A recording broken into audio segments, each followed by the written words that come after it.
Sorry about the delay, Chair. I can confirm we are live now, so you can start the meeting. Brilliant. If everyone is prepared. Fantastic. Good morning and welcome to the meeting of the Merseyside Police and Crime Panel for the 30th of July 2020. I must say that this is the first ordinary meeting of the panel since January. We've obviously had our budget meeting. We've had several meetings over lockdown in relation to confirmation of appointments. And obviously we had a meeting last month to deal with a number of administrative issues. But this is the first meeting of the panel in which we'll fulfil our full obligations. Our first ordinary meeting, though of course we are in extraordinary times. Before I move forward, Mr. Moran, are we quorate? Yes, Chair. The quorum is full, so this meeting is quorate with the members that are present. Thanks, Chair. Fantastic, thank you. Just for the benefit of members of the public and other viewers, I will run very quickly through introductions. I'll ask each panel member to introduce themselves and then obviously ask the Commissioner as well. My name's Paul Lynch. I'm a Labour councillor from St Helens representing Moss Bank Ward, and I chair this panel. Councillor Sayers? Yes, I'm Councillor John Sayers. I represent Park Ward, which is in the Gull, and second Borough Councillor and Vice Chair of the panel. Councillor Parsons? Thank you, Chair. I'm Councillor Liz Parsons, Liverpool City Council, Councillor for Chilwell Ward and Cabinet Member for Communities and Partnerships. And you asked me just at the moment that my dog decided to bark. I do apologise. Don't worry about it. Councillor Gladden? Yeah, Councillor Rosgladden, Labour Councillor for Clubmoor Ward in Liverpool City Council. Thank you. Councillor Rowlands? Morning, it's Councillor Rowlands. I'm Conservative Councillor for Willesborough Council. Councillor Jennings? Thank you, Chair. Councillor Sarah Jennings, St Michael's Ward in Liverpool. I'm Green Party member. Councillor Shaw? I'm Simon Shaw. I'm a Lib Dem councillor for Birkdale Ward in Southport. That's Sefton Metropolitan Borough Council. And Councillor Sweeney? Safer Communities. Well, thank you, Michelle. Mr. Moran, do I have any apologies? Yes, Chair, we have apologies from Councillor Jane Aston and from the independent co-opted member Keith Pickup. Thank you. Item 1 of the agenda. Oh, sorry, Jane. My apologies, Commissioner. Jane Kennedy, Police and Crime Commissioner for Merseyside. Thank you. Minutes of the meeting held on the 25th of June 2020 are before you. Panel members, am I okay to sign these as a correct record? You can also hear my own dog barking there because the postman's just arrived. Good, Chair. Fantastic. Item 2, declarations of interest. Do I have any declarations of interest from elected members in relation to any items of business on the agenda? Well, as ever, should you realise, as we can all do during meetings, that you do have a declaration of interest, please let me know as soon as possible and we'll make appropriate arrangements. Thank you. Brilliant. Item 3, supporting and challenging the Commissioner. 3A, which is pages 7 to 70 of your council agenda. Commissioner, to consider the Police and Crime Commissioner's draft annual report 2019 to 20. Thanks, Chair. You've had a copy of the report for some time. We sent it in just as the lockdown was beginning. You will have had a chance to look at it. I have a few changes that I want to make to it, mostly minor typos and the like. I'm working from a paper copy of our papers today, just so that, because this is the first time I've used this system, so that I have something to refer to without changing between computers or using the screen for different purposes. So I thought it would be simpler just to print off a copy. I wouldn't normally want to do that. I'm ready to receive comments and a response from the panel on my report. Thank you, Commissioner. Panel members, if you can alert me using the hand function, I'll be able to call you in. Let me see if I've got the correct. I do apologise. Yeah, do I have any comments, queries or questions on the report?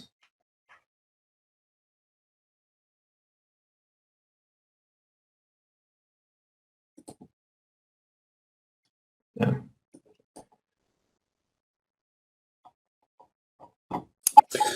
Chair, Yeah.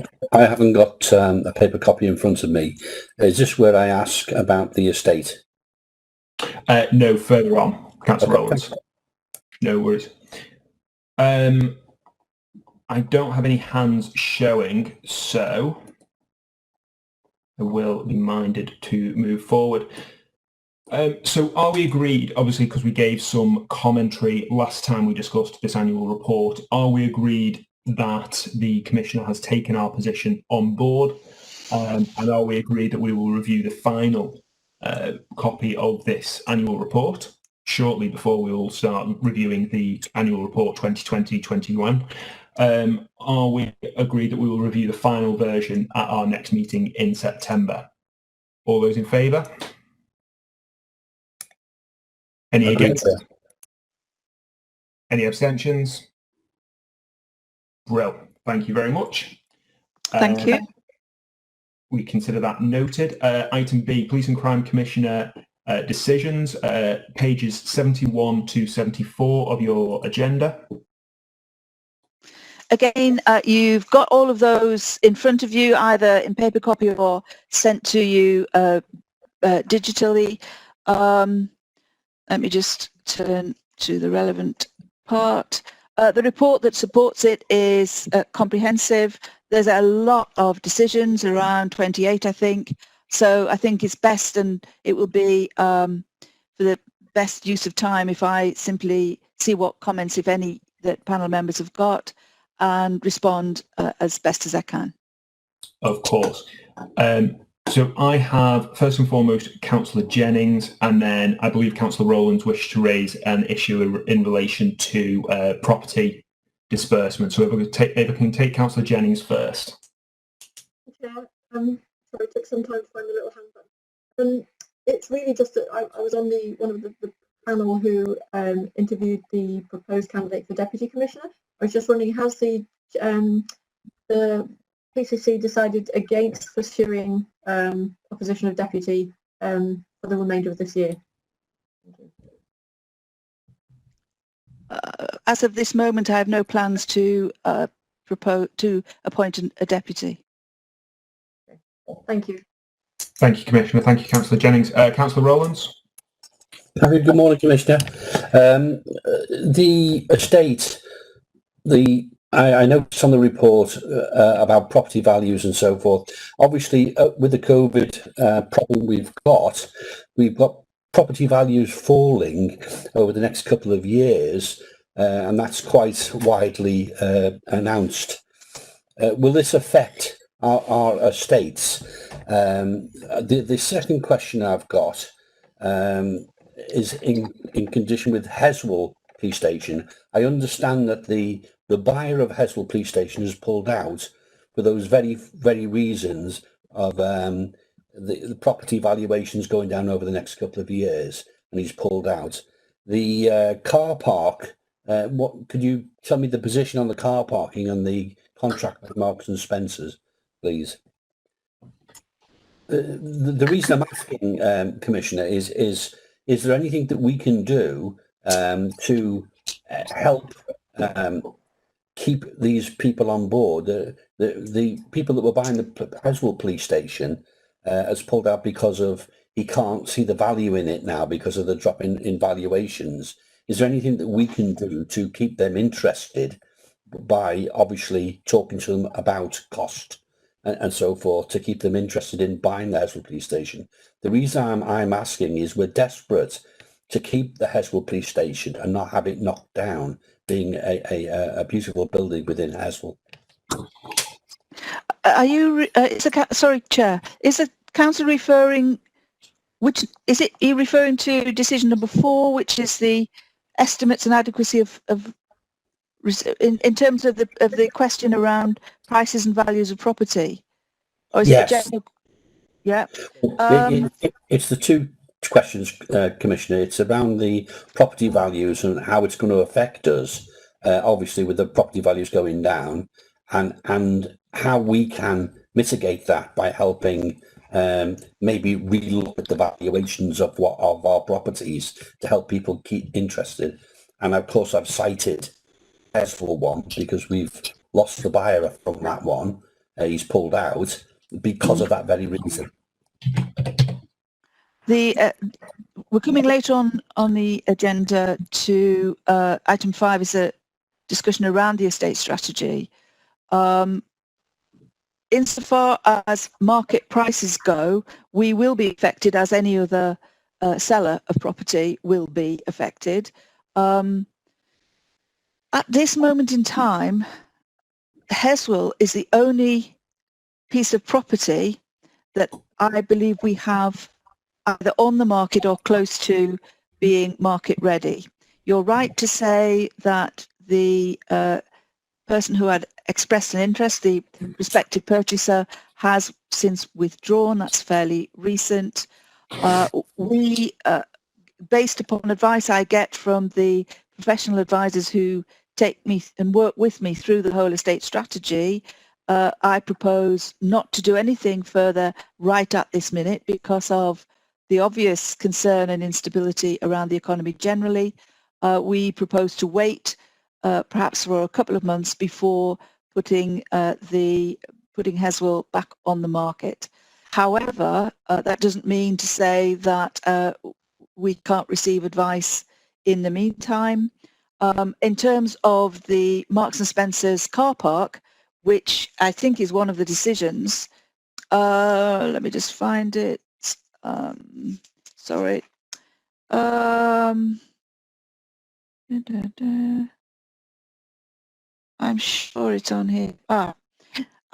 Decision 22 is the renewal of the license to Marks and Spencer's for parking spaces at Heswell Police Station. So that's going to continue for the time being, and that would seem to me to make sense and assist everybody.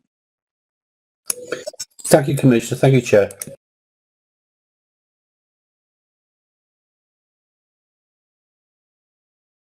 Can't hear you, Chair. Apologies for that. I have no further comments, queries or questions on this point, if that's correct. I propose that we are happy to endorse the decisions made by the Commissioner subject to commentary. Do I have any objections? Chair, Go ahead, Councillor Sayers. Yeah, sorry, the hand function didn't work. I was clicking. Yeah, just one question is this supposed drop in land property values. Is the sale of this of the excess estate crucial to the ongoing estate strategy, or would a police commissioner be okay to land bank? You know, into a situation where we're going to be sort of victim to rapacious developers who see an opportunity, or can we just sit on some of these properties and sell them when the prices go up, as you would do if you were dealing with your own property? Chair, there's no definitive advice to me about prices. We're taking the view that this is still going to be a fluid situation for a little while, but I would be uncomfortable in holding on to empty property that was no longer of use to Merseyside Police for long periods of time, which is implied by land banking, because you end up responsible for the running costs and the upkeep of empty buildings. And the whole purpose of the estate strategy is to move through the process of disposing of property that is no longer fit for purpose and no longer used by the police towards modern fit for purpose buildings and using more and more community police stations. Having said that, the original estate strategy did indicate that we would be disposing of more police stations than we are right at this minute. And that's not because of a policy of land banking. That is because the Operation Uplift, which is the government's policy of investing in more police officers, means that we simply have to hold on to some of the buildings that we would otherwise have disposed of. So it's great, it's encouraging, it's a nice problem to have. However, it does mean that the estate strategy review is really important because we're having to consider perhaps more significant reinvestment in some of our current property rather than disposing of property that we might originally have considered for sale. So it's what I am proud of in terms of the estates work is just how flexible the team advising me have proved to be. Their advice has always been sound advice based upon the situation that we're working within, and in particular the financial situation, the ability to borrow in a sound way which allows us to borrow cheaply over a long period of time. So you can rest assured, and we might revisit this when we get to item 5 on the agenda. Thank you, Commissioner. Councillor Sayers? Yeah, I think probably land banking was probably the wrong choice of words. I think what I'm trying to say is I'd be anxious that we don't give out a message that we're desperate to sell at any price. And I'm aware that Operation Uplift will mean that we may need more accommodation rather than what we expected when austerity was in full flow. But I am just concerned, you know, we're in the conversation we're having here, we're talking about drops in land values, which we've no idea that that's going to happen. And I don't want the wrong message to go out to property developers that Merseyside Police are a soft touch. I hear the point that the council is making. Thank you, Commissioner. Thank you, Councillor Sayers. I have Councillor Parsons and then Councillor Jennings. Councillor Parsons. Thank you, Chair. Good morning, Commissioner. I have a question on decision 13 regarding Invest to Save, and it's the proposal around grant income generation posts. I'm just wondering if you have any evidence or projections as to what you expect that those posts will bring in and whether or not it's value for money. If I can bring in Councillor Jennings as well, and then the Commissioner to answer if that's okay. Yes. Councillor Jennings. Yeah, thank you, Chair. Similarly, I was just wondering that they're fairly hefty salaries, even over 3 years. I'm hoping that those are experienced fundraisers, and what the nature of the fundraising will be, whether it is purely through donations or actually some kind of income strategy, in actual earnings rather than donations. Thank you. Chair, the decision to appoint these posts is, I think, an important and sensible step, particularly given the financial uncertainties that we face and learning from the experience of some other forces who have gone down this route very enthusiastically, perhaps more enthusiastically than we have to date. The need for them became clear to me when we were facing the total devastation of services around about 2014, when the austerity policy was at its most severe. At that point, it became clear that whole services faced complete closure, and that included PCSOs as a grade, as a group of staff, and the mounted section in Merseyside Police, one of the oldest in the country. It was clear to me that the public of Merseyside valued the PCSOs, but also wanted the mounted section to continue. And therefore, the Chief and I at the time agreed that one way to secure the future of the mounted section was to consider sponsorship. I was not enthusiastic about the idea of small public donations, although the public do send in donations in small amounts. However, we've been quite successful in securing financial support from organisations with whom we already work. So we have an organisation that is our regular supplier of horse feed, Bailey's, and they have agreed to sponsor us by providing feed for, I think it's 2 or maybe 3 horses. I'll be corrected by John and Clive if I get it wrong. At the same time, it was clear to me that we were struggling to maximise our ability to draw in sponsorship.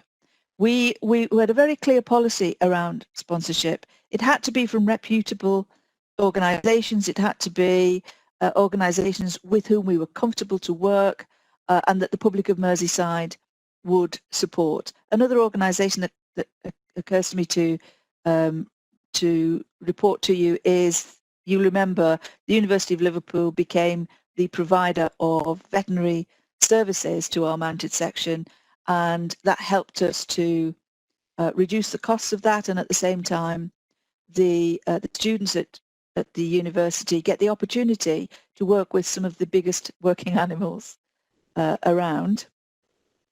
But when it became clear that this was going to be around for a while, it was clear to me that the chief needed a team who would work on this. That was the experience in West Yorkshire, who've been really successful at doing this. And in order to do that, we needed to bring in people who really knew what they were doing. And it was clear that we probably didn't have those skill sets already within the force, and therefore we needed to create these posts. I believe they're at the right level. The salary levels are correct for what we're looking for. And obviously one of the objectives that you give a team like this is to make sure they bring in at least sufficient funds to support themselves, but obviously not to stop at that point, but to secure sponsorship over a much for a much larger sum. I don't know if Clive or John want to add anything to that.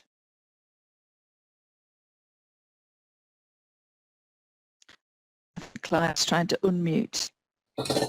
Mr. Howarth, Mr. Riley?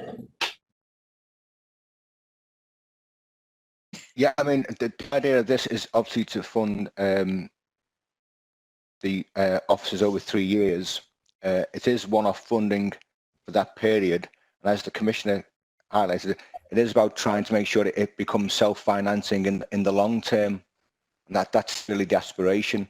You know, it's just about developing the strategy for the force, and the Commissioner taking it forward with the hope that it will generate significant funds, but it will ultimately be self-financing in the long term. Mr. Howarth?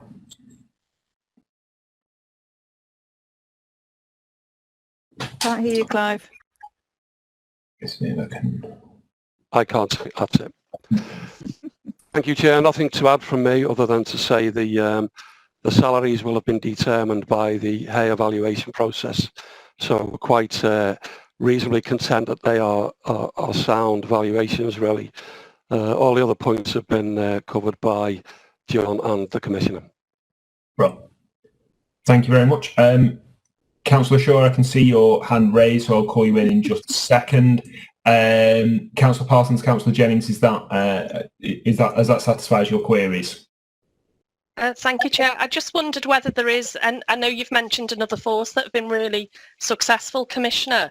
Do we know on what scale? Do we have any detail of figures or projections for what you're expecting that these posts will be able to bring into the office? We know what's been generated so far. That's contained within the report. I haven't got contained in the report what we knew from West Yorkshire, I guess we can look back through their budgets and see what success they've published. Thank you. Councillor Jennings. Well, thank you. Councillor Shaw. Councillor Shaw, yeah.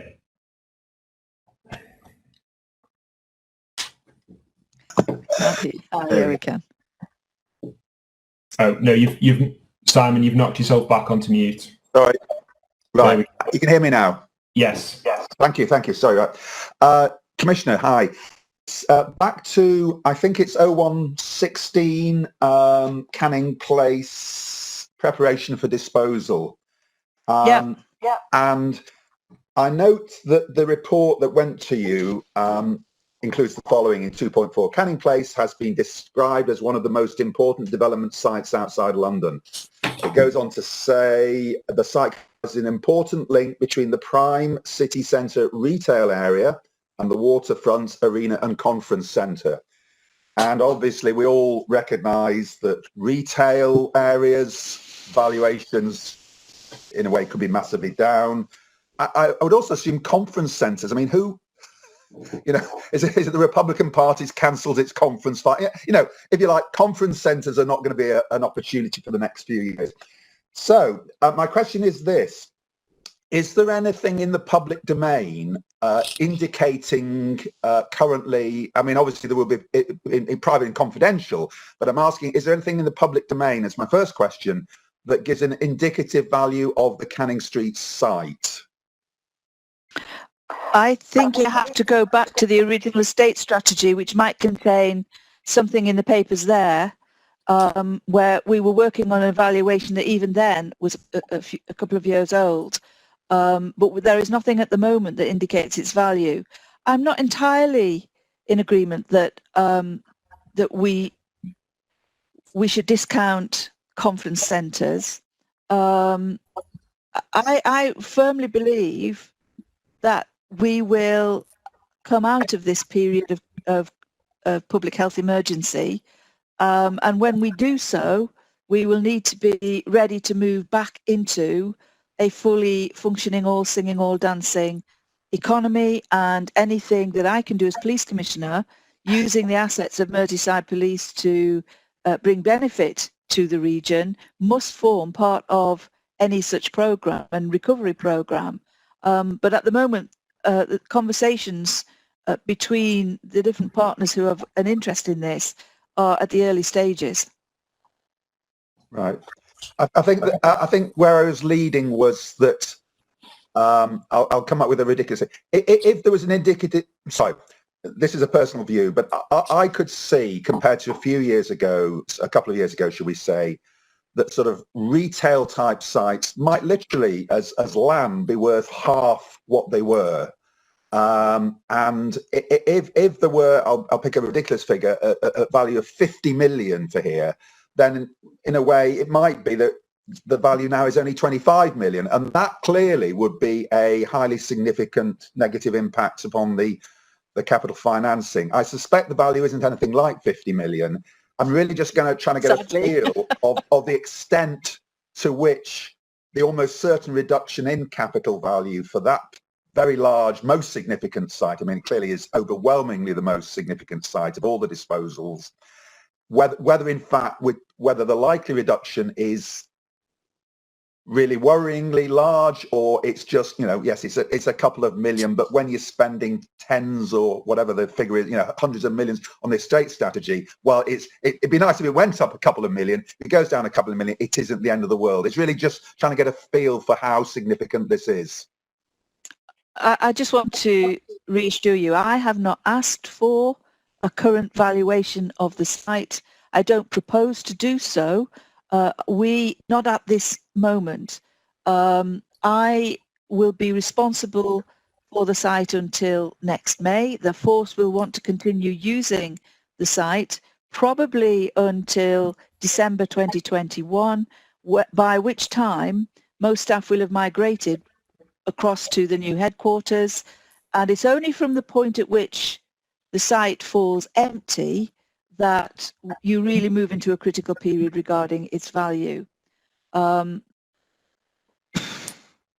There's not much more I can tell you at the moment. I mean, I am talking to regional and city mayor about the site, and you can imagine the paragraph you said, drawing attention to it being a potentially very attractive site, was, as you rightly point out, it was before the health emergency hit, but it nonetheless remains a key site on the waterfront of one of the most well-recognised cities around the world. So it's not, I think it's fair to say that there is global interest in its potential. Yeah, and I would also accept, Commissioner, that in terms of it being put on the market, it is the best part of 2 years from now before it, whatever. And 2 years, was it a week is a long time in politics? And it was Harold Wilson, wasn't it, or something? But 2 years in a post-coronavirus world is just, well, it's another world really. So thank you for that, Commissioner. Yeah. Okay. I don't have any more indications of wishes to speak, and thus. So are we happy to endorse the decisions made by the Commissioner in the time frame since our last meeting? All those in favour? Any opposed? Any abstentions? Fantastic. If we now move on to item 3C. That is page 75 in your bundle. This is in relation to working with partners to improve road safety. Commissioner. Thank you, Chair. You've got a comprehensive set of papers in front of you. We've discussed road safety a couple of times, and I'm pleased to do that because I'm very happy that it remains one of the priorities. I think the best thing to do again is to hear your comments and reply to any questions as I'm able. Fantastic. Thank you, Commissioner. Do I have any comments, queries or questions from the panel? Yes, Councillor Jennings, and I believe was that Councillor Sayers as well. If I take Councillor Jennings first. Thank you, Chair. Yeah, I know I've said this before. I'm really pleased to see that road safety is one of your priorities. And looking at the statistics, it does look like there's been a decrease in KSI figures. And I would like to ask specifically actually about scrambler bikes, because they're a hot topic around our area. I'm just wondering, how successful have your promotional activities been around kind of, is the work you've been doing in highlighting the dangers of scrambler bikes reflected in the numbers of, say, bikes seized or the numbers of occurrences of reports or anything like that? I tend to see the antisocial behaviour of the antisocial use of scrambler bikes as less of a general road safety issue and more of a antisocial behaviour and criminal, often organised criminal use of the bikes. I'm trying to remember. I can never remember. The police have a lot of operations. I am hoping that Clive or Carolyn can remind me of what the name is. Is it Operation Lamella? No, I can't. Carolyn, you're mouthing it to me. I can't. Hang on. You're all on mute. Carolyn, come on. That's it. Operation Brookdale. Brookdale. Mm-hmm. Sorry, I should know this, but I have that many operations, I can't remember them all. Operation Brookdale is the force's focus on the antisocial use of scrambler bikes, and they're really effective. If you're having problems in your area at the moment, you need to involve local policing, who will call in Operation Brookdale and initiate it in your area. Those who've had it, I know it's been used all over the policing area to really good effect. I'd have to go away and look up the numbers of scrambler bikes because I don't think they're in the report. And we can find that information for you. But it does tend to come under, and certainly when I'm doing the inspections, that tends to come under a different section of the inspection rather than road safety. One thing couple of things just to say about road safety is that although it's good to see the KSIs coming down, and it's really important that that happens, I think they're a fairly crude measure of actual road safety. I think I've said to you before, if you simply ban cycling or ban pedestrians, our KSIs would sink to zero. But that is obviously not what we're trying to achieve. We want to achieve more cycling, more walking, and I am really keen to support measures that would improve the use of bikes. There's on paragraph 441 on page 77, there's something there as an example of one of the things around road safety that I've been really pleased to see was the use of the system and the structure to tackle drug driving in particular amongst taxi drivers. And through working through the city region, I was able to promote a single policy through the licensing authorities, and that may still be not yet completely in place. However, Liverpool have really done well, embraced it, and are seeing really dramatic results there. Drug driving being a particular threat to public safety and the safety of passengers when taxi drivers are driving under the influence of drugs.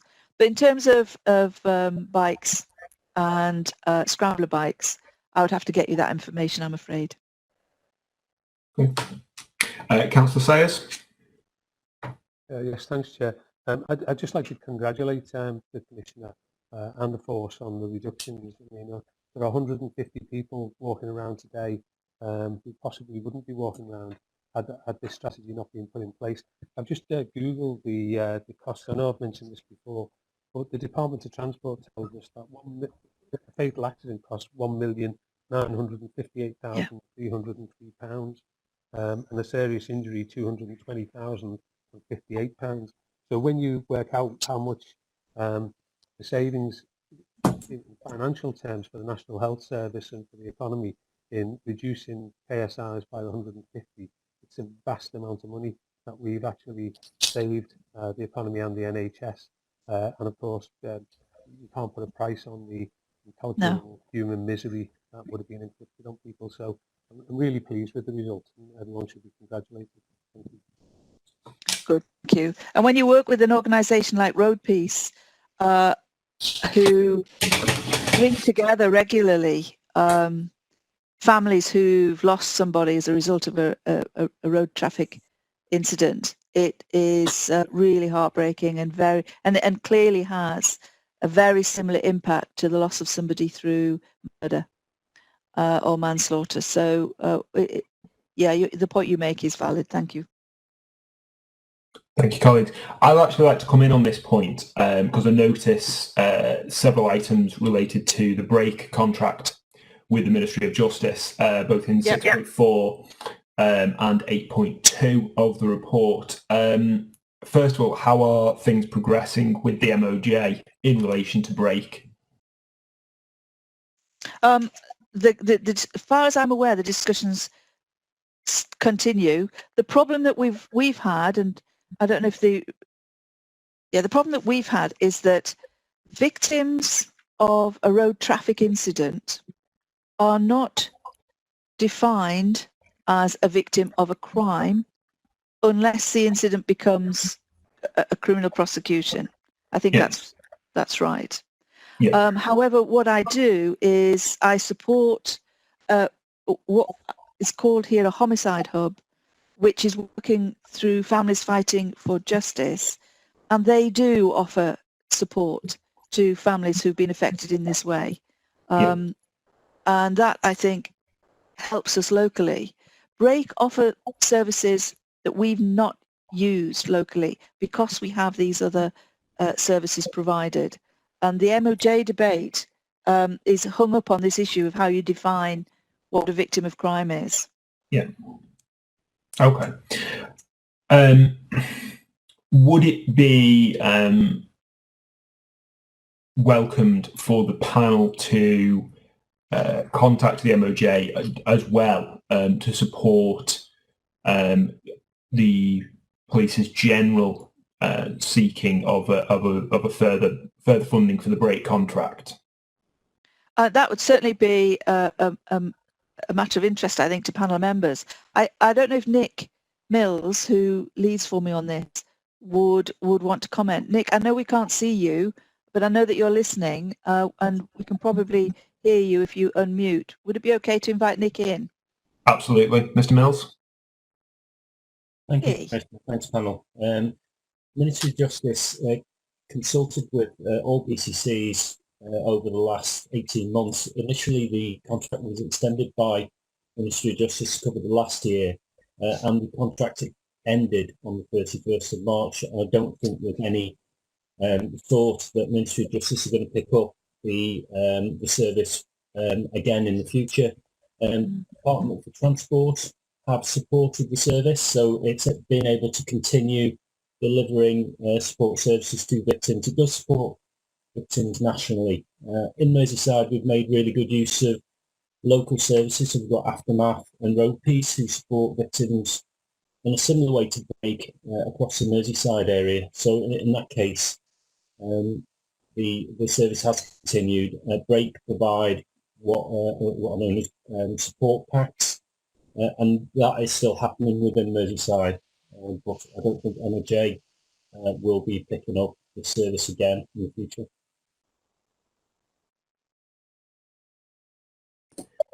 Fair enough. Councillor Shaw?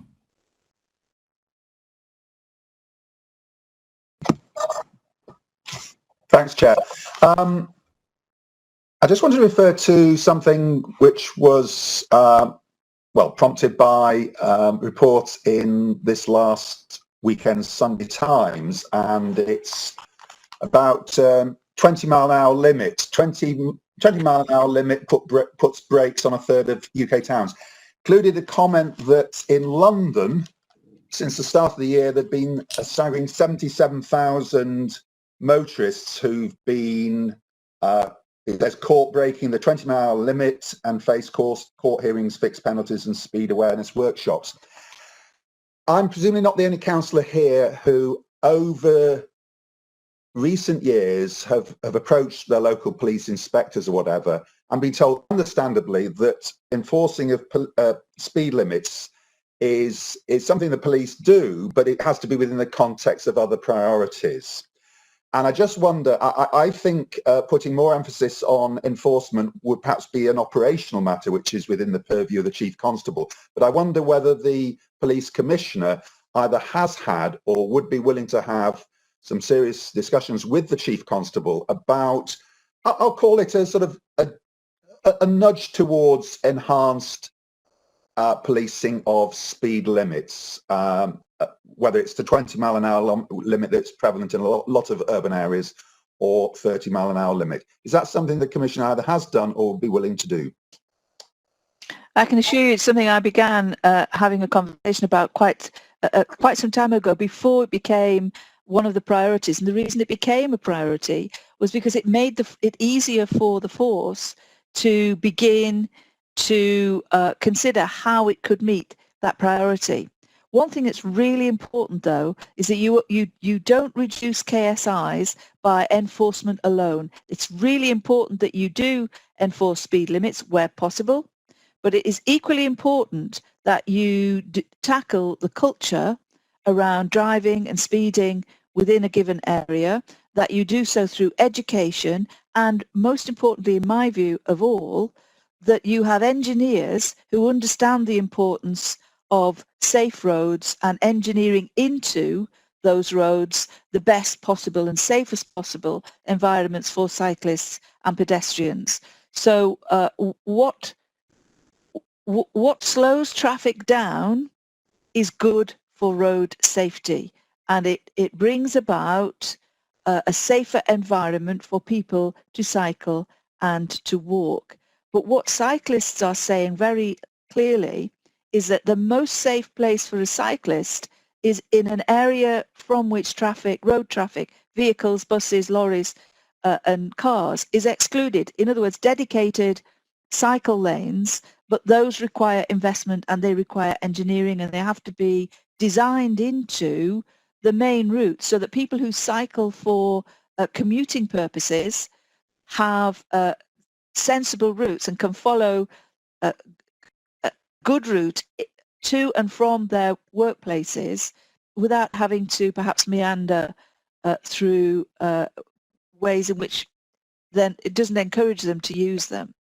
I'm seeing more of that develop. I had a meeting with Merseyside cycling champion Simon O'Brien just 2 weeks ago, and we had a really good conversation about what he is doing to promote cycle lanes. He's also the walking champion, and I'm really, I actually believe that we could be on a turning point here, that we could be reaching a point where instead of the car being king, which has been the case on Merseyside, I'm afraid, for decades, we could be actually reaching a point where so many people have enjoyed cycling through the period when we've all been stuck at home in lockdown that they actually want to keep it up, and the pressure has shifted away from insisting upon clear routes for traffic down which cars can speed and find the fastest route from A to B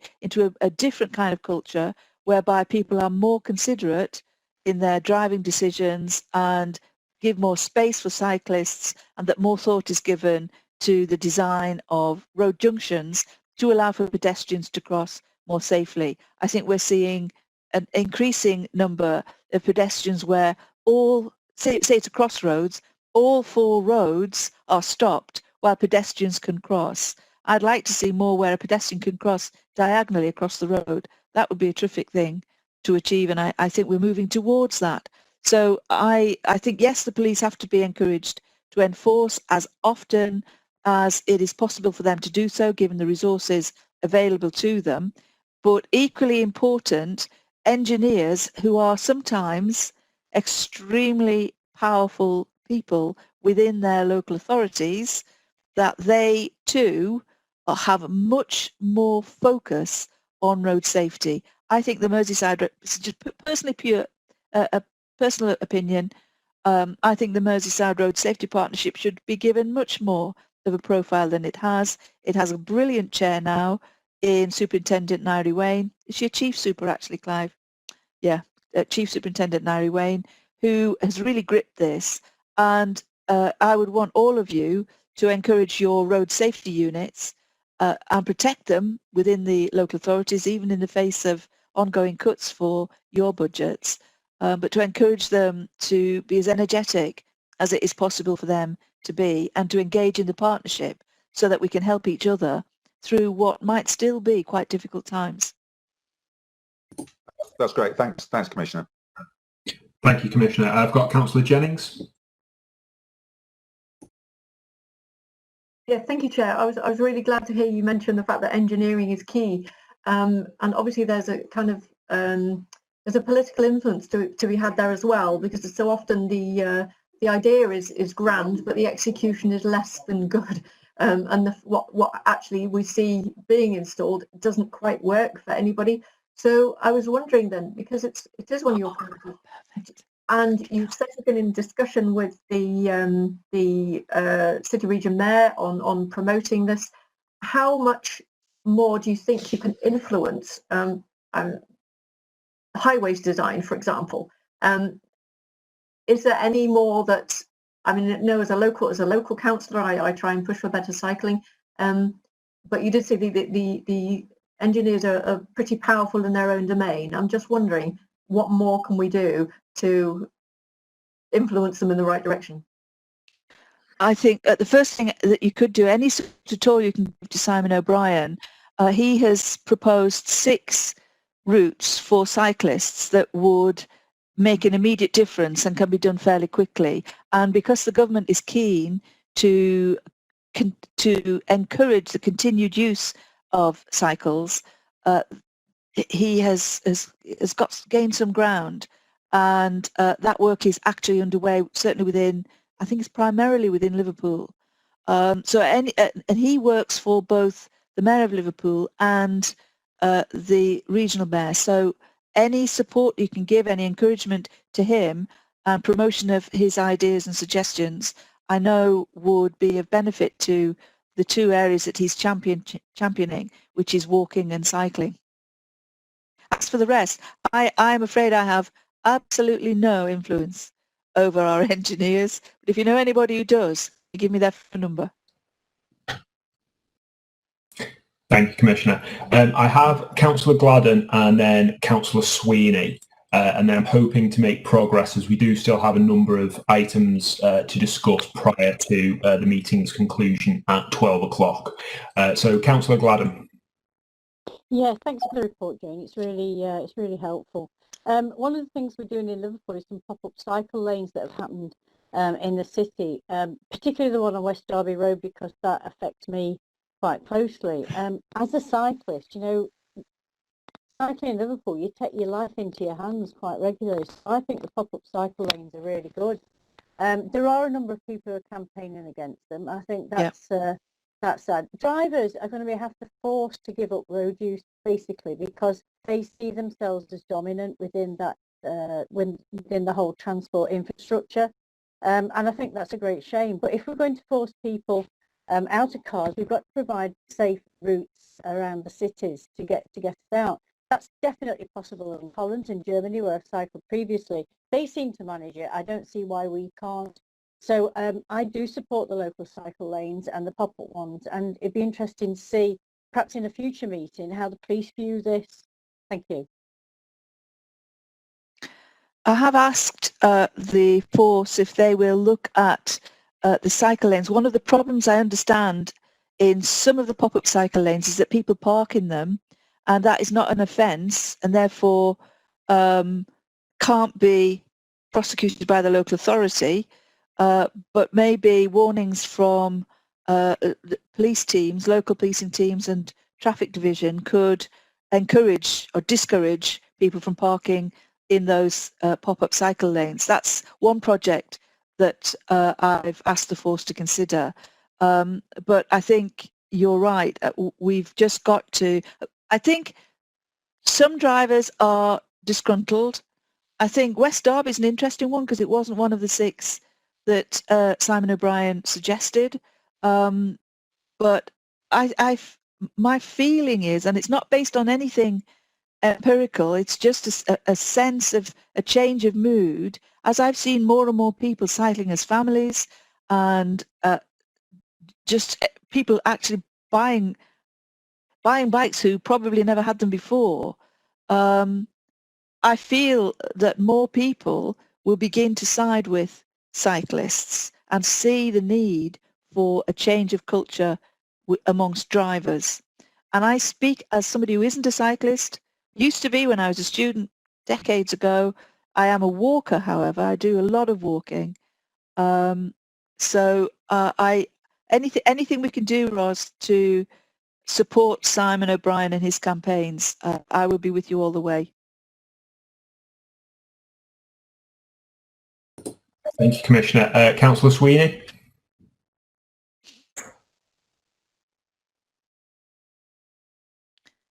We can't hear Michelle. Can you unmute her, Chair? Michelle, are you there? Yeah, sorry, I'm having technical. Oh, sorry. No.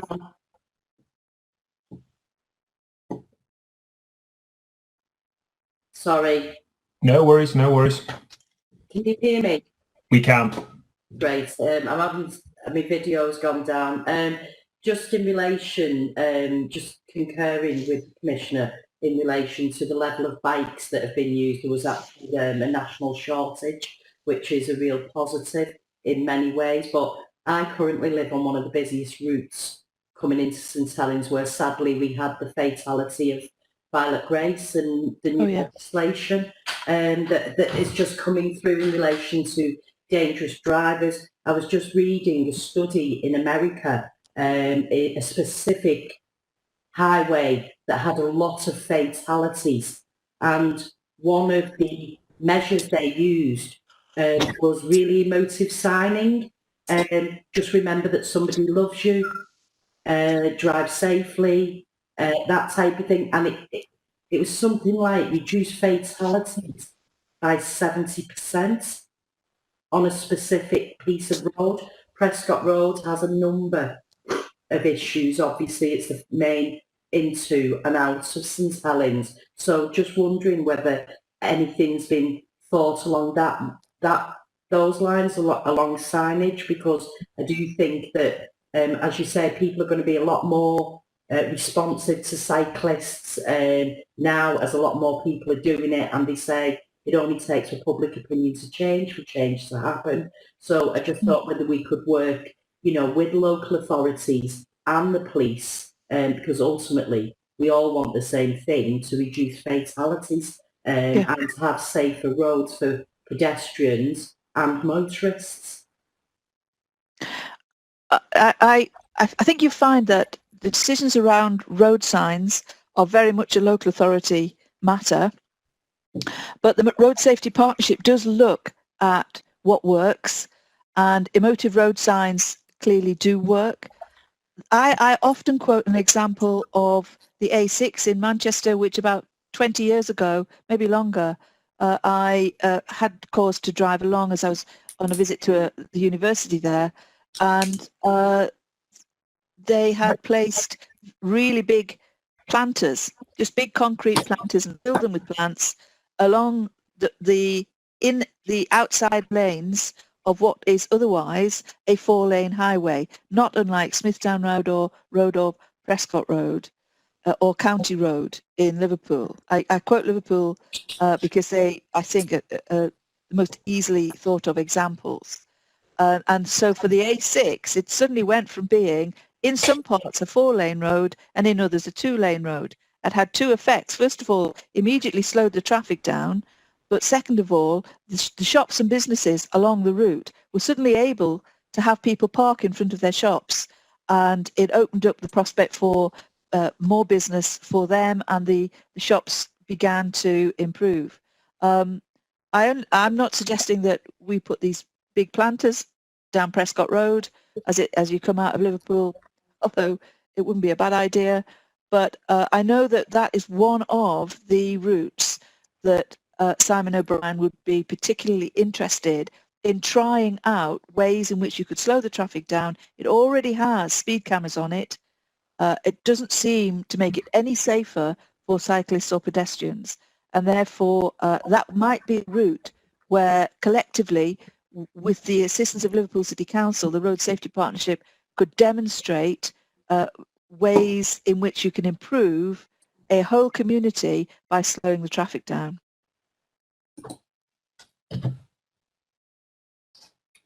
Well, does that cover all the points? I believe so. Does anyone have any points they'd like to come back onto? Well, if we can agree that we're satisfied with the progress being made to deliver this priority, all those in favour? Any against? Any abstentions? Fantastic. If we can move on to agenda item 3D, complaints monitoring process. So you've got a very comprehensive report. It's a really necessary thing that I have to do. The rules around the way I manage complaints have changed, but I know that this is an area of policing which, over the oversight of policing, which Clive is an absolute expert in. So if you've got any difficult questions, I'm going to field them all to Clive. But you've got the report. I'll happily receive your comments. Okay, I'm going to lead off on this one, and Commissioner and Mr. Howarth. Section 4.5 in relation to, whilst of course it's brilliant that the level of complaints has reduced by approximately 50%, just over, since our last update. One that could give the impression that there is less trust in the process, and I believe other colleagues wish to come in on this point later. I'm interested in the clarification of that 24 of the 40 complaints were one from the same individual and two considered to be vexatious and fanciful. I think at the last update we had a similar point. Is this again the same individual making the same sort of complaints? And is that what we're seeing here? Can you unmute, Clive?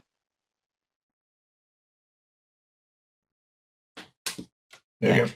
Yes, thank you, Chair. It is the same individual as far as I'm aware, and it probably does, on the face of it, give cause for concern. But just to reassure the panel, vexatious and fanciful complaints are held within the legislation, and there is a definitive understanding by the IOPC, Independent Office for Police Conduct, and the force and ourselves in terms of exactly what they are. I think it's important for me that we take every complaint on face value. While often they are lengthy and detailed and a significant amount of correspondence accompanies them, we go through every page, every word of the complaints to see if there's anything different from their previous complaints. And if there is, we will deal with that appropriately. Suffice to say, when those decisions are made, the individual does have a right of review direct to the IOPC when the complaint is against the Chief Constable. What I would emphasise is obviously that was under the old legislation, because this report was prepared before the new legislation was implemented. Helps at all? I know the panel members will have further questions around that. No, I appreciate that. Do I have any comments, queries or questions in relation to the complaints process? No, I did have one query that I think is best dealt with here. Obviously, since the changes, the Commissioner has taken a greater involvement, although nationally fairly limited involvement in professional standards division matters. Obviously, that change came about in February. There's been a few things happening since then, but obviously we are now facing 6 months of the Commissioner having more of a supervisory role over the over PSD. How is that progressing? It's a very busy area of business. Lots of reviews are coming through to the Commissioner's Office for scrutiny. We have a legal right then, obviously, to deal with it according to the legislation and to write back to the complainants. Alongside that, I have a 2-monthly meeting with the Regional Oversight Manager from the Independent Office of Police Conduct, and if you like, she oversees our response to the various reviews. It's still early on, I think, and there's still some learning taking place within the force and perhaps for ourselves. We are very fortunate in that we have an appeals expert who works for the Commissioner now, and I have to say some of the quality of the work is that the individual produces is outstanding. That's also been recognised by the IOPC. So I think we're in a strong position. There is some learning taking place by all organisations, and I would emphasise that's not just Merseyside specific. My engagement with the IOPC clearly indicates that's a national situation, as you would expect, with any significant change in legislation. But I think the key thing is that we are capturing all reviews, and there's a real open gateway to the Commissioner for an individual who isn't content with the outcome of their initial complaints to refer it to the Commissioner's Office. So I think we're on solid ground there to begin with, but there's always more we can do and develop alongside the IOPC. Well, thank you, Mr. Howe. Thank you, Commissioner. I do have Councillor Sweeney. Sorry, Paul. It's my system going funny. Really apologise. It's just having a nightmare. No worries. Councillor Gladden, are you hoping to come in, or is that the hand raised from the previous query? No worries, I'll knock that off. Councillor Sayers, I can see you. Yeah, I can bring in Councillor Sayers. Yes. Thanks. Thank you, Chair. I was browsing through the documents and I can't find the actual item, but I seem to remember reading that you'd had a significant reduction in numbers of complaints per 1,000 population, or figures to that effect, compared with most similar forces in the national picture. But the appeals to the IOC seemed a bit odd. It seemed a bit out of kilter in that. I wasn't sure whether what I was reading, the statistics in relation to appeals to the IOC, were a good thing or a bad thing. I wasn't sure whether, you know, people were getting sort of a result from the force they weren't happy with and then getting it overturned at IOC. And I noticed that local informal resolutions were something like 100%.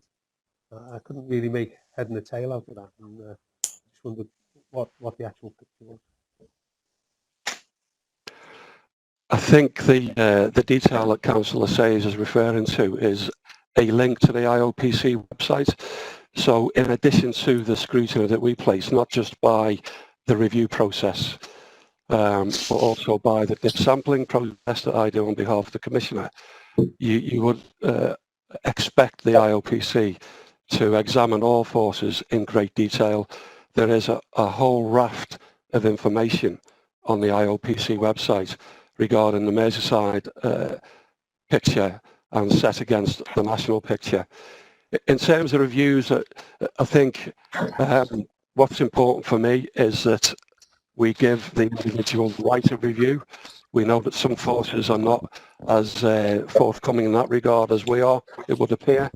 I can guarantee that every individual who makes a complaint against Merseyside Police and Chief Constable, which is dealt with separately to an extent, is given the right of review. And I guess a snapshot in time, it's difficult to assimilate whether the number of reviews are a good thing or a bad thing, as you say. Councillor Sayers, there's no exact science to that. What's important is that once the review is received, we actually look at it in great detail to the satisfaction of the complainants, but also to the satisfaction of the IOPC, who have ultimate oversight. Councillor Sayers, would you like to come back in on that point? Yeah, thanks for that, Clive. I'm not sure that answers the question. When I was looking at the statistics, it seems very pleasing that we have less head of population than other forces. But then that begs the question: if the appeal system is allowing people to overturn the decisions, the internal decisions of the force, are we getting lower complaints because people have less confidence in the system? Or could it be the other way around? Could the actual appeal, which is allowed, reflect the activity or the attitude of the team regionally compared with nationally? There's obviously something not quite right. That, you know, we get less complaints than everybody else, and with respect of informal resolution, it looks as though there's an issue there, because it's 100% of informal resolutions. I don't know what upheld means. I don't know whether that means the informal resolution was overturned because it was wrong, or whether it was upheld in that it was right. So the statistics weren't clear, but it was 100% informal resolutions, which is a bit alarming, really, depending on which way it goes. Yeah, I think what we need to be careful of is obviously we can consider the picture regarding informal resolutions, but that is historic now. There is no informal resolution process within the new framework, legal framework, and I think the legal framework has been developed partly with that in mind. So it's a completely different process now. So what would happen is an individual makes complaints against an officer. Depending on the nature of that complaint, it may be logged. Now, there is a difference between the complaint being logged and recorded. So in the first instance, the complaint will be logged. There will then be engagement between the individual who is managing the complaint. So, for example, if it was against the Chief Constable, that would be myself or the Commissioner, to reach a suitable resolution.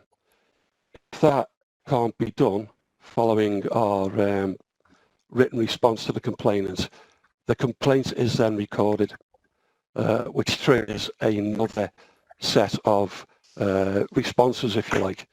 So although the question you raise about informal resolutions is absolutely valid, it's historic now because there is no informal resolution process under the current system. No, I appreciate that. But that was only part of it. I don't know whether the Knowsley officers and the DPC officers can advise. Where did I get those statistics from? I actually looked at them this morning. And now I'm searching. It's very difficult. I haven't got the paper copies here. So I'm trying to use split screens. Can anybody help me where I saw those statistics regarding appeals to the IOPC?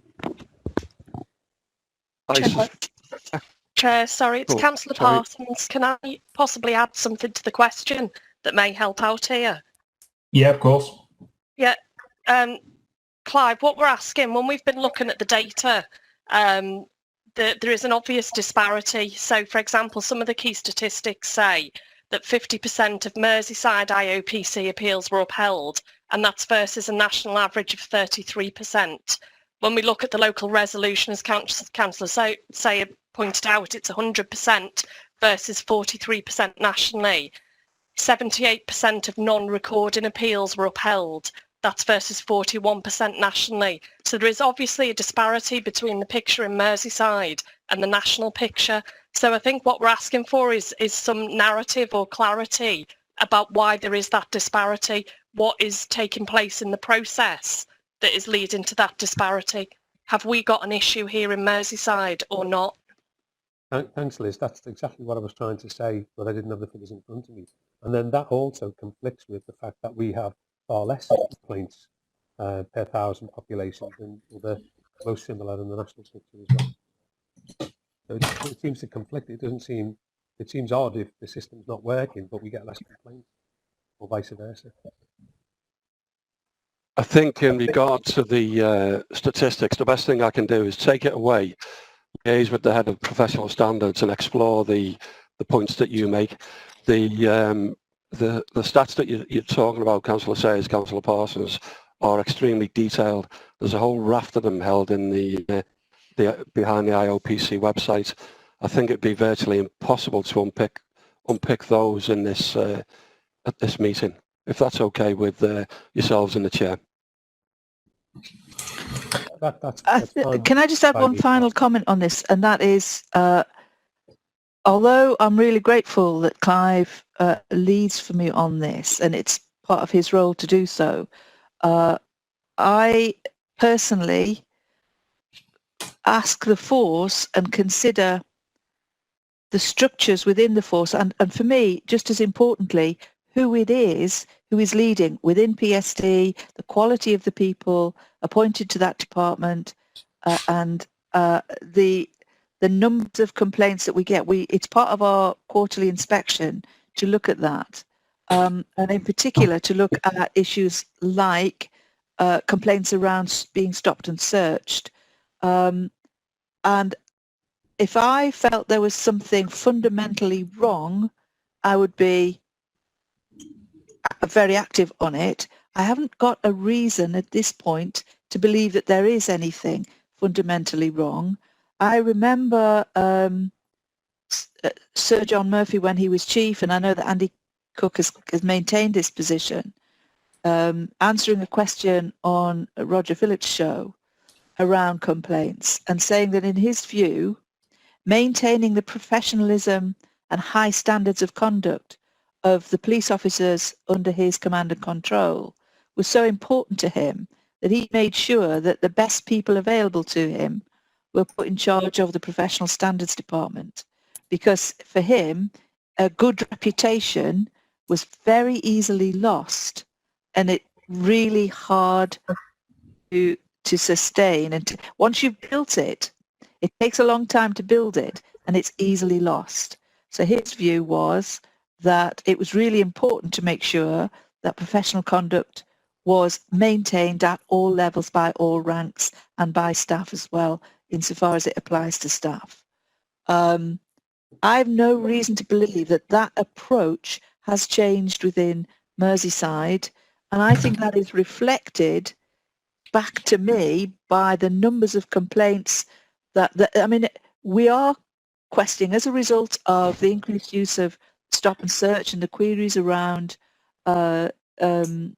challenges from people of a black and ethnic minority around the use of it. We are studying that closely to be so that I am satisfied that people know how to complain and they know how they should be handled so that they can make a judgment as to whether they were handled properly or not. And we consistently have a low level of complaints against the use of stop and search. And I am convinced again that is to do with a culture within Merseyside Police which places communication with the public at the heart of everything that the police do. So that even when they're enforcing the law against somebody who doesn't want the law enforced against them, they do it in a professional manner.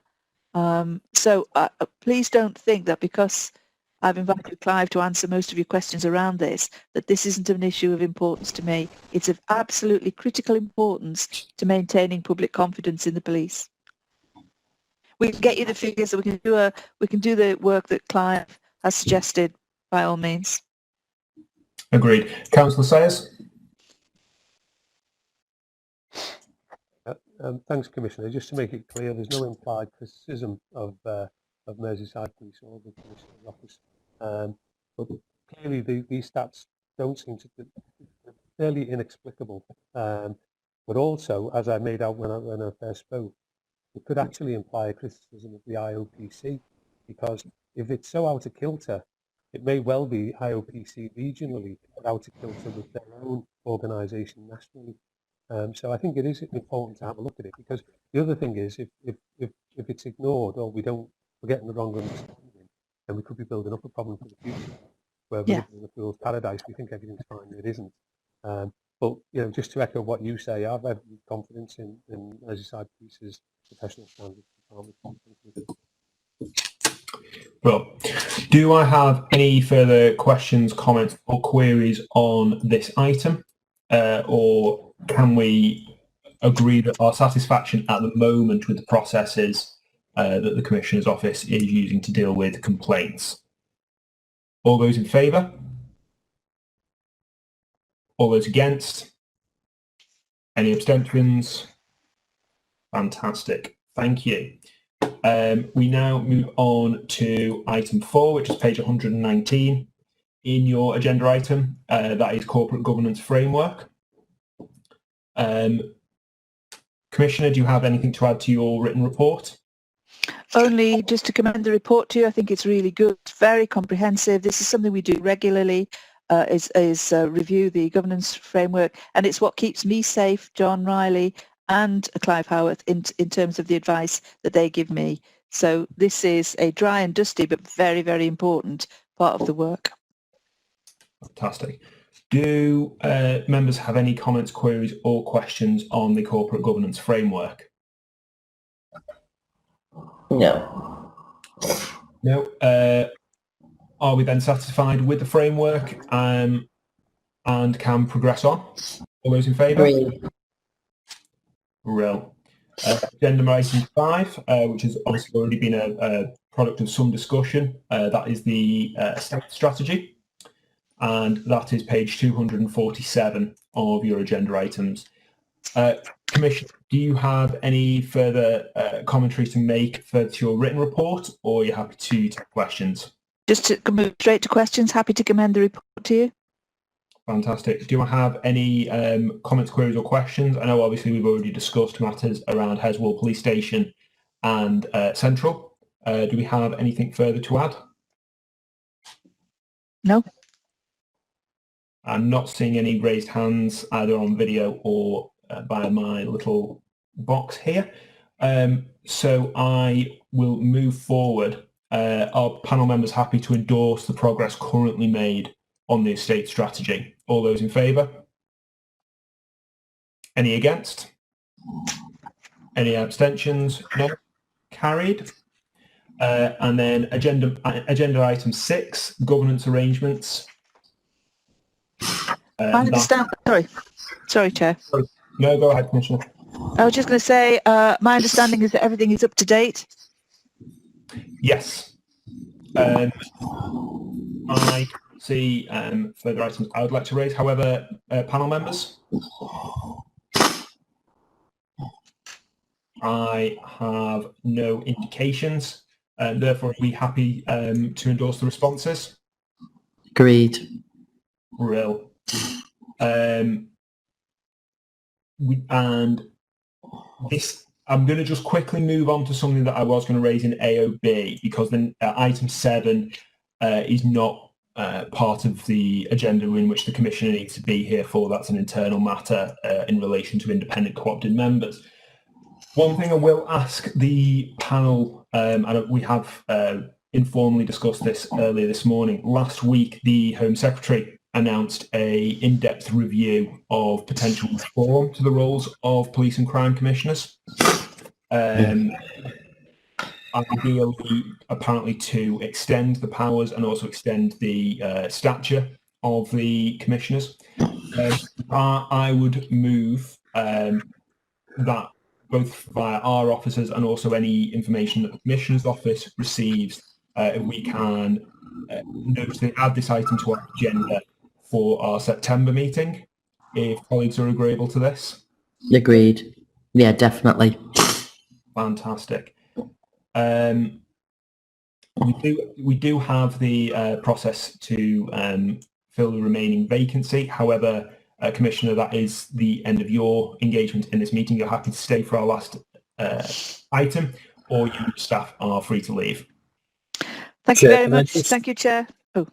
Can I just ask the Commissioner a question before you go on to any other business? Go ahead.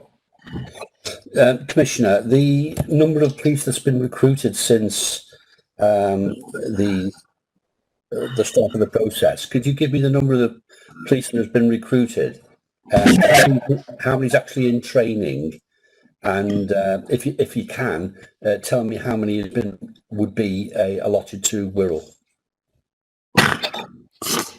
Okay. The best way to answer this is to simply say that the plan to recruit 500 new police officers into new posts, so 500 new posts for Merseyside Police by the end of March 2021 is in place and is on track. So we are set to have, by the end of March, 500 new police officer posts filled with police officers who will be at various stages of their training. The intakes began, I think it was September last year. No, did we even have uplift then? I'm looking. I certainly began it as soon as we were able. We were very quick to establish assessment panels. Those have been functioning really well. Mather Avenue is teeming with new recruits, I'm happy to say. And I can't give you chapter and verse right now at this date exactly how many new officers we have in post. I can just say to you that we are monitoring it. I'm pleased that the progress is being made, and the government have indicated that they're going to continue to support these new police officers. The challenge we are presenting to the government for a comprehensive spending strategy is that if they don't do something about the overall financial position that forces remain in, particularly urban forces like Merseyside, and continue to work with us to improve our budgetary position, then the requirement to have police officers in post is going to mean that they have to find cuts elsewhere within the organisation in order to make budgets balance over the next 3 years. The medium-term financial strategy is one that I'm watching very closely. John Clive and I monitor it really closely. We have change government meetings ongoing, and at all of those meetings we ask, if you're proposing new changes, how does it fit within the overall financial envelope? So having lots of new police officers is a fabulous thing and strongly supported by the public, but it would be really disappointing to have those police officers come in and not be able to continue to grow the force in order to support those police officers in post. In terms of the numbers that would be coming to the Wirral, I absolutely cannot give you chapter and verse on the numbers, but clearly every part of the force, including local policing and neighbourhood police officers, is going to benefit from having this influx of new people coming in to serve the public. Thanks, Commissioner. The reason I asked the question, and I've asked it a few times, is because I really do support, and I do want to make sure that we get the money here on Merseyside to be able to support those increases, and that will be my goal. Okay, thanks, Commissioner. Thank you. Thank you, Commissioner. As I said, that's the termination of your involvement in the meeting, so you're obviously free to leave. Thank you very much for your attendance at this time. Thank you. Thank you. Thank you. We'll take just 2 minutes whilst the Commissioner and her staff exit. Now, the one final item is regarding the ongoing, indeed very much ongoing, process to fill our remaining vacancy for an independent co-opted member. This has been going on for some time. Now, Mr. Moran, I know we have a operational update on this, if you're happy to provide that. Thanks, Chair. It's obviously following up on the item that was considered at your last meeting on the 25th of June, and members asked us to go away to double check that the 8 candidates that we'd identified through the selection, the advertisement of the opportunity to fill the role of independent co-opted members remained valid candidates for the process in the wake of recent events. I can confirm out of the original 8, we still have 6 candidates that wish to pursue their candidature. And on that basis, our recommendation to you as a panel is that we proceed with the process that was outlined in the item that was brought to you at the June meeting, and arrange for a shortlisting meeting of the independent co-opted member selection panel at the earliest opportunity, Chair. Thank you. Do I have any comments, queries or questions on this agenda item, or are we happy to endorse the process? Happy to endorse. Brilliant. Happy to endorse, sir. Fantastic. Then we agree that, and that closes item 7. Beyond the item of previously discussed, which is obviously consideration of the reform agenda when it comes to police and crime commissioners, I've not been alerted to any other items of any other business, and thus I am minded to close the meeting. Thank you very much for all of your attendance today. It is truly appreciated. Our next meeting will... Thanks, Chair. And thanks to the team at Knowsley. Indeed. Thank you. And our next meeting will be early September.